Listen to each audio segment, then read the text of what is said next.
deux États. Écoutez, la réalité, ce n'est pas seulement des faits, c'est également une perception. Alors, je veux dire que lorsque je dis que personne, pas seulement au cours de ces dernières semaines, mais au cours de ces dernières décennies, personne n'a évoqué d'autres possibilités, si ce n'est en fait la solution à deux États pour permettre à Israël de vivre en toute sécurité dans ses frontières, pour permettre aux Palestiniens de faire de même. Et la solution à deux États est la seule solution réaliste.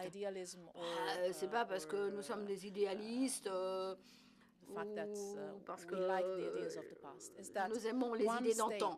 Non, en fait, nous savons très bien qu'un seul État ne permettrait pas de garantir l'équilibre démographique, ne permettra pas non plus à Israël de préserver son identité en tant que pays et ne reconnaîtra pas non plus le droit à l'existence en tant que citoyen à part entière des Palestiniens. Vous voulez quoi, 3, 4, 5 États? Non, mais 2 États, c'est la seule option viable et réaliste. Et pour autant que je sache, il n'y a pas aucune autre perspective plus réaliste que celle-ci.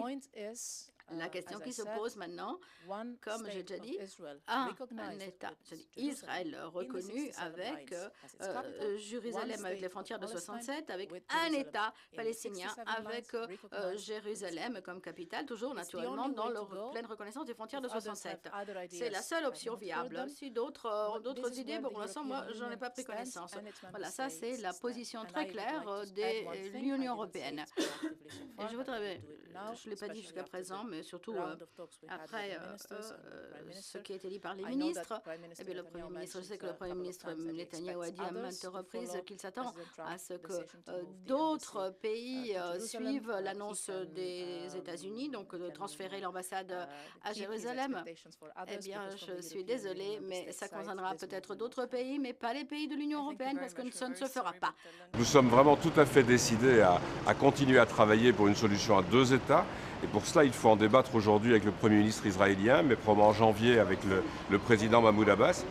J'espère qu'on va pouvoir avoir une discussion très franche sur la situation de Jérusalem, mais également sur les colonisations qui doivent s'arrêter et sur les démolitions d'infrastructures humanitaires qui doivent s'arrêter également. Plus tard dans la journée, on aura l'occasion de parler de la situation au Congo ou de la situation dans le Sahel, mais on va commencer maintenant avec un débat, je l'espère, ouvert, direct, pour reprendre le dialogue entre Israël et la Palestine. Écoutez, la position de la France à l'égard de la décision du président Trump est connue. Nous avons marqué notre désaccord. C'est aussi la position de l'Union européenne. Chacun sait que l'Union européenne souhaite depuis très longtemps que la résolution de la crise du Proche-Orient se fasse dans la négociation pour aboutir à 2 États assurant l'un et l'autre leur propre sécurité et avec des frontières reconnues et ayant Jérusalem comme capitale des 2 États. C'est ça la réalité de la situation. Alors on nous annonce une initiative américaine, on l'attend depuis déjà plusieurs mois. Si ce n'était pas le cas, sans doute faudrait-il que l'Union européenne prenne des initiatives, mais c'est encore un peu trop tôt pour le dire. Cette réunion, par ailleurs, d'aujourd'hui va être marquée par la question du Moyen-Orient, singulièrement la question syrienne. Nous sommes très, très favorables à ce que l'on puisse faire pression pour que le processus de Genève puisse réunir l'ensemble des acteurs pour aboutir à une solution politique.